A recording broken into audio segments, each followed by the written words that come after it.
Bienvenue dans le nouvel épisode de l'éveil intérieur par Patrick Sarnet. Alors aujourd'hui, je reçois Grégory Perrin et avec Grégory, nous allons parler intuition. Bonjour Grégory. Bonjour Patrick. Alors Grégory, pour commencer, bien sûr, est-ce que tu peux te présenter ? Tu as déjà été l'invité de l'émission L'éveil intérieur, mais on va continuer sur d'autres sujets. On a déjà fait un sujet sur l'hypnose, un sujet sur le chamanisme, et là aujourd'hui, on va parler intuition. Ouais. Alors, est-ce que tu peux déjà te présenter ? Alors ouais, donc Grégory Perrin, voilà, je suis à Marzan, voilà, à côté de la Roche-Bernard, Morbihan, une belle Bretagne, comme ici d'ailleurs. Bretagne Sud, hein, Bretagne je précise. Donc je suis thérapeute, je pratique l'hypnose, le chamanisme, et j'anime différents ateliers sur l'auto-hypnose notamment, le chamanisme et le développement de l'intuition. Voilà, principalement. Et je suis aussi formateur en hypnose. Très bien, donc tu reçois individuellement, tu as des ateliers, tu formes des gens sur différents sujets et nous allons y revenir, mais nous allons surtout parler aujourd'hui intuition. Intuition, c'est des ressentis, je ne sais pas s'il y a des dons, je ne sais pas, donc on va commencer là-dessus. Alors, pour toi, qu'est-ce que c'est que l'intuition ? La grande question. Alors l'idée, c'est aussi de prendre le mot avec ce qu'il y a derrière pour moi, puisqu'on a chacun une définition différente des choses. Je ne vais pas prendre la définition du dictionnaire. Pour moi, l'intuition, je ne parle pas de voyance, je ne parle pas de clairaudience ou de choses comme ça pour l'autre, mais vraiment pour soi. En tout cas, moi, j'axe le travail que je fais avec les gens là-dessus. Leur propre intuition. Leur propre intuition, qui réapprennent à ressentir ce qui est bon pour eux, à avoir les réponses par eux-mêmes aux questions qui se posent. Voilà, savoir quel chemin prendre, quelle direction je dois aller, où est-ce que je m'associe ou pas avec telle personne. Mais je ne parle pas dans le cadre de savoir des choses pour l'autre, ou etc. Oui, ce n'est pas une forme de voyance, comme on parle de médiumnité, c'est surtout un ressenti quand on veut faire quelque chose. Est-ce que cette maison me correspond bien ? Est-ce que cette personne me correspond bien, par exemple, qui peut correspondre à une autre personne, mais on peut avoir des ressentis ou des choses qui ne vont pas avec une personne ou avec une maison ou avec un lieu, par exemple. Si je comprends bien. Voilà. Alors après, ça peut bien sûr, par extension, si les gens connectent ce truc-là, et après, ils peuvent peut-être développer leur autre capacité de clairvoyance ou autre. Bien sûr. Mais en tout cas, l'idée, c'est surtout de réapprendre aux gens à être autonomes dans leur ressenti. Et retrouver un truc qu'on a perdu, en fait. D'accord. Alors, ce sont des ateliers. Comment ça se passe exactement pour découvrir son intuition comme ça, sa propre intuition ? Comment procède-t-on ?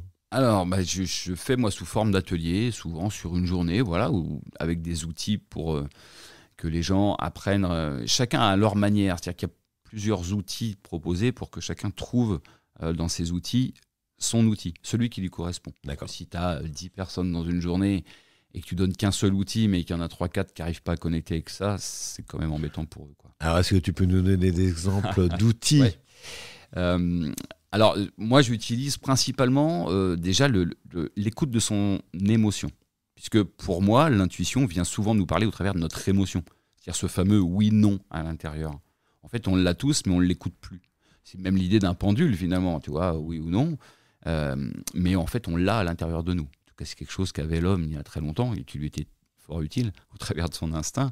Bon, surtout un instinct de survie. C'est ça, c'était plus pour la survie. Au temps de la préhistoire, on va dire. D'accord, aujourd'hui, c'est plus sur la survie, mais c'est aussi pour ça qu'on a beaucoup perdu ce lien. Parce qu'on est plus en sécurité qu'avant. On ne va pas se faire attaquer dans la rue par un tigre. Enfin, je ne crois pas. Donc, il y a les outils qui sont de l'ordre de l'émotion. Donc là, il y a des gens pour qui c'est complètement OK, puis d'autres qui ont plus de mal à décrypter un peu leurs émotions. Après, il y a les outils qui viennent un petit peu plus des traditions, comme, alors je ne sais pas si les gens connaissent, mais le Trataka, je ne sais pas si ça te parle, toi. L'exercice hindou avec une bougie qu'on va fixer sans que les yeux se ferment jusqu'à temps qu'on pleure, enfin bon, mais qui vont finalement éveiller ce qu'on appelle notre fameux troisième œil, donc finalement une partie de la glande pinéale, mais pas que, et au travers de la lumière, donc il y a aussi des exercices qui ne demandent pas à être à l'écoute dans un premier temps, mais qui vont développer le troisième œil, qui est relié à l'intuition.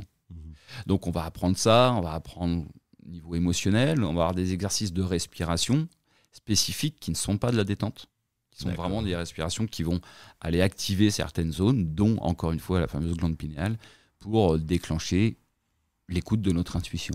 Après, il y a tout un système interne à comprendre. Bon, ça fait l'objet justement de cette compréhension dans les ateliers. Donc tu n'utilises pas des outils du type carte, oracle, on ne sait jamais. Il y a des gens qui utilisent ça pour donner des réponses. Pendule, par exemple, ça pourrait être des outils utilisés ou pas? Alors, moi, je ne les utilise pas.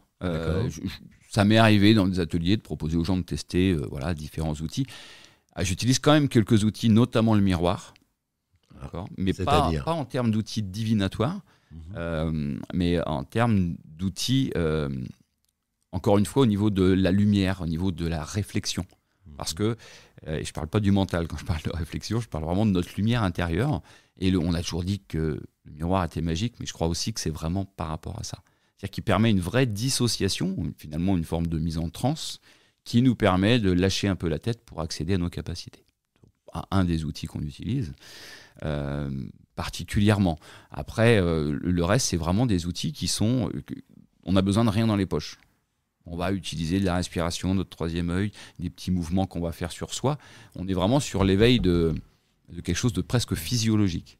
Ce qui est intéressant dans l'histoire du miroir, c'est quand même que le miroir est souvent dans les contes. Les contes de fées, dans les contes Andersen, dans les contes... On a souvent l'effet miroir, le miroir qui est utilisé, suis-je belle, etc. C'est très intéressant parce que le côté miroir, c'est quand même le regard de soi-même. C'est ça. Et puis, pour les gens qui n'ont jamais fait l'expérience, se regarder très très longtemps dans un miroir, très très attentivement, nous donne même l'impression que c'est quelqu'un d'autre en face de nous. Parce qu'en fait, on accède finalement à peut-être son vrai soi, peut-être autre chose encore, je ne sais pas. On a utilisé aussi beaucoup le miroir pour accéder à ses vies antérieures. Voilà, c'est un outil, voilà pourquoi on dit qu'il est magique. Et moi, j'aime beaucoup cet outil-là. Bon, je n'utilise pas que ça, loin de là. Oui. Ces ateliers durent une journée. Comment ça se passe? Les ateliers durent une journée. J'aime bien que ça soit assez court.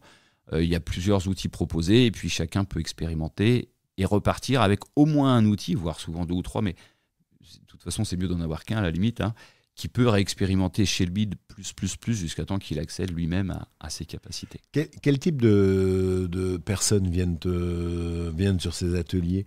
Ils viennent rechercher quoi? Ils ont un besoin personnel, intuitif, ou ils ont déjà des ressentis? Alors, il y a les deux. Il y a des gens qui ont déjà plein de ressentis, qui sont très connectés, mais qui ne savent pas toujours décoder les messages qu'ils vont recevoir. Ou qui sont sur un chemin, ou qui ont déjà plein de ressentis et qui n'ont pas confiance en eux, alors que pourtant ils savent déjà.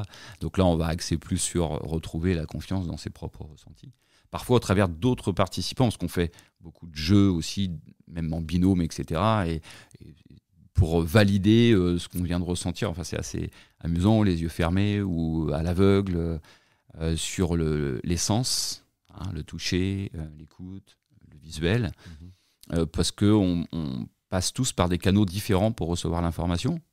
Et voilà, les clairvoyants, c'est quelque chose. Il y a des gens qui passent par la clairvoyance, où ils entendent quelque chose, ou les deux, bien entendu, et puis par le ressenti.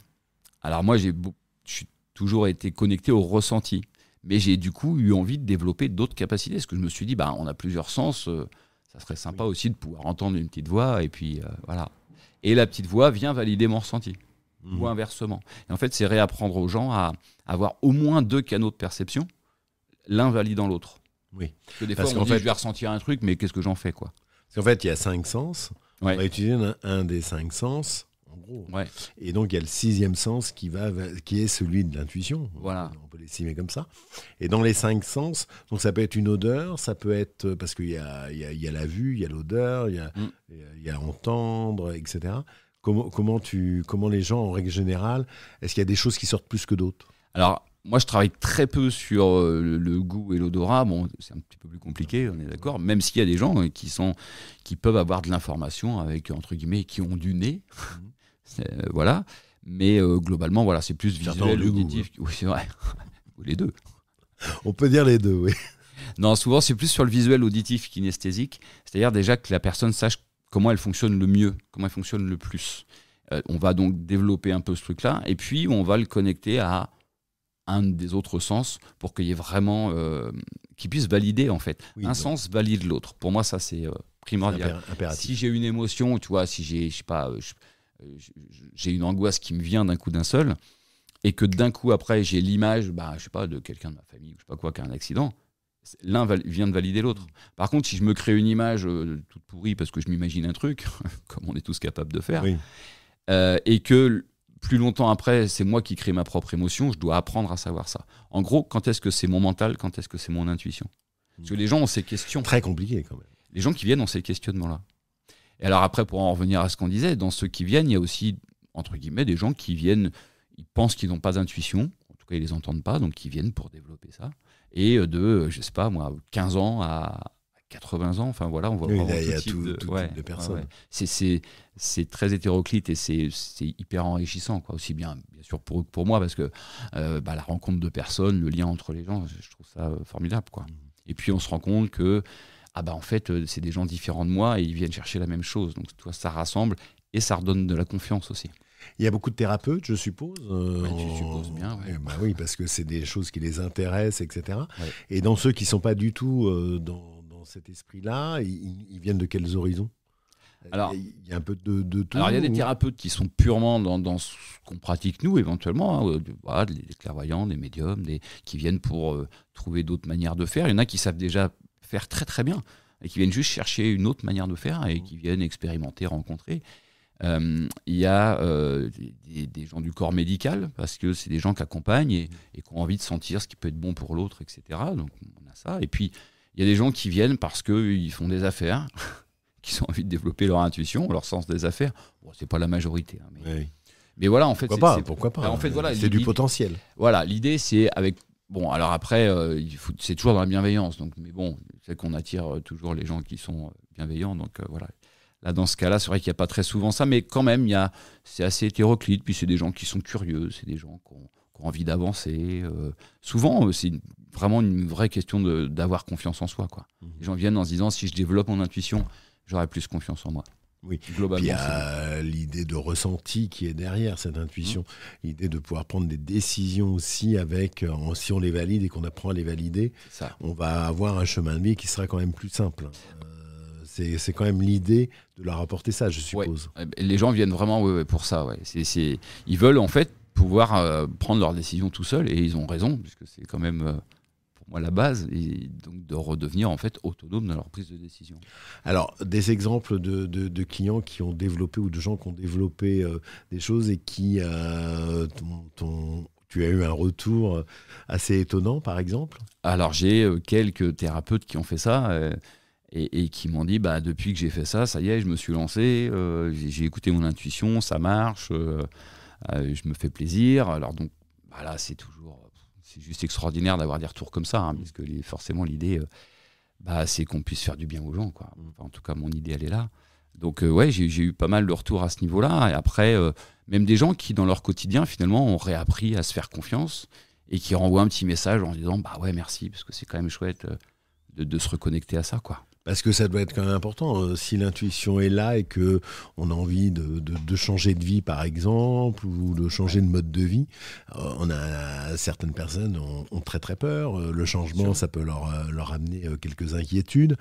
Changer de travail, par exemple, ou changer de tout, changer de maison, changer de conjoint. Ça, c'est des décisions qu'ils arrivent à prendre après ce stage.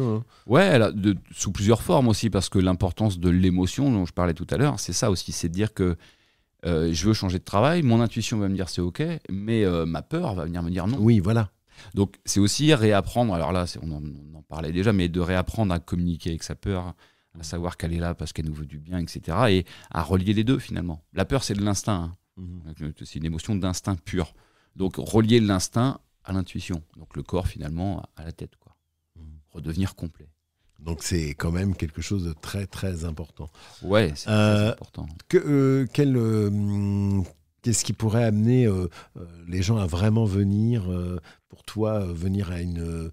Est-ce qu'il y a des ateliers de présentation? Est-ce que tu fais des conférences là-dessus? Comment tu abordes les choses pour te connaître un peu mieux? Alors moi, je passe simplement souvent sur Facebook pour dire que je fais un atelier, et puis ça se fait de cette manière.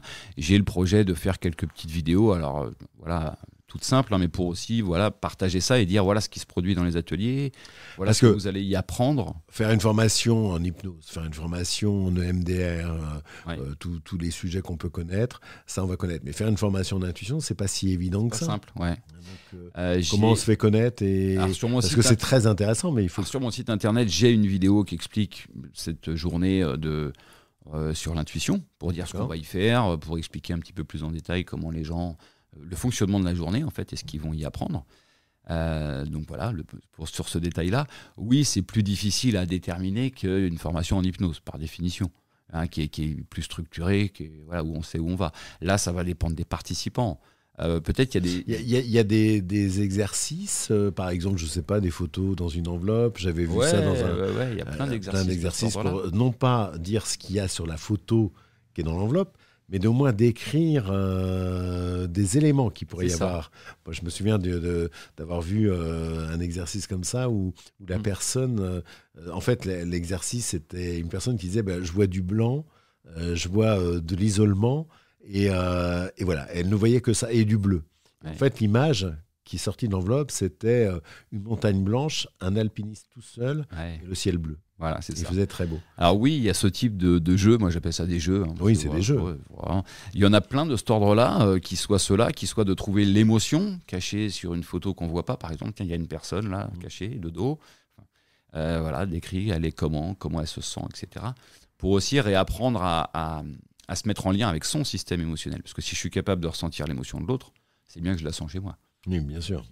Alors là, on s'approche de la voyance, on est d'accord. Hein, oui, une forme d'intuition, de ressenti un peu plus forte. Oui. Mais, donc il y a tout ça. Ouais, en fait, il y a beaucoup d'exercices ou d'expériences et de jeux dans la journée. Et de rire, parce qu'on rigole quand même. Il faut mettre un peu de joie là-dedans. Mais justement, pour éviter d'être dans un truc trop sérieux du mental. Parce que difficile de trouver l'intuition dans le mental, quoi. Ces ateliers ont lieu à Marsan, je suppose. À Marsan, oui, une petite pièce adaptée à ça, qui peut accueillir jusqu'à 10 personnes. Dans un cadre, là où je suis, il n'y a pas de bruit, c'est la forêt autour, c'est la nature, on peut même aller se promener dans les bois. Je disais, vous faites aussi des expériences peut-être extérieures. Parfois, quand il fait beau, on va dans le bois à côté. On peut être tout simplement dans le terrain. On a une magnifique chaîne dans notre terrain. Enfin voilà, on est dans un cadre qui est absolument idyllique pour ça, vraiment complètement. Et le nombre de personnes, c'est 8-10 personnes, ça dure une journée, ça. etc. On peut se restaurer sur... Enfin voilà, les gens amènent, il y a une petite cuisine s'ils ont envie de... Okay. Souvent on partage sur place. Voilà. Okay. Tu parlais du site sur lequel on pouvait retrouver des vidéos, donc le site s'appelle... s'appelle hypnose-stories.fr. Donc, ou sinon Grégory Perrin Marsan, et vous tomberez dessus. Oui, là, si vous tapez Grégory Perrin, vous aurez tous les contacts de Grégory avec tout ce qu'il fait, ses ateliers, ses formations, que ce soit en hypnose, tu fais des formations en chamanisme, etc. On va parler peut-être aussi de ton livre, parce que tu as un livre qui va bientôt sortir. C'est ça. Qui s'appelle Ferme ta boucle. Alors, moi, ce qui m'intéresse, c'est de savoir ce livre, mais qu'est-ce qu'il y a dedans ? Alors là, c'est un petit peu décalé, c'est pas tout à fait sur l'intuition, mais en tout cas, ça reste sur les émotions. Ferme ta boucle, c'est toutes les boucles qu'on a ouvertes dans notre cerveau, les histoires qu'on se raconte ou les histoires qu'on se ressasse du passé et qui nous font du mal. Alors je crois que si je dis ça, tout le monde va se retrouver, hein, c'est assez facile. Ou ce qu'on imagine, les scénarios catastrophes qu'on va se faire pour le lendemain, j'ai un rendez-vous, ça va être comme ci, comme ça. Je dois passer sur une radio et des trucs comme ça, quoi. Donc, oui, ou une conférence qu'on doit faire animer, par exemple. Et donc, c'est apprendre en fait à aller chercher derrière quelle est l'intention positive, apprendre à aller rediscuter avec les parties de moi. En gros, c'est une technique qui permet de couper le mental. D'accord. Pour relâcher l'émotionnel. Tout ça.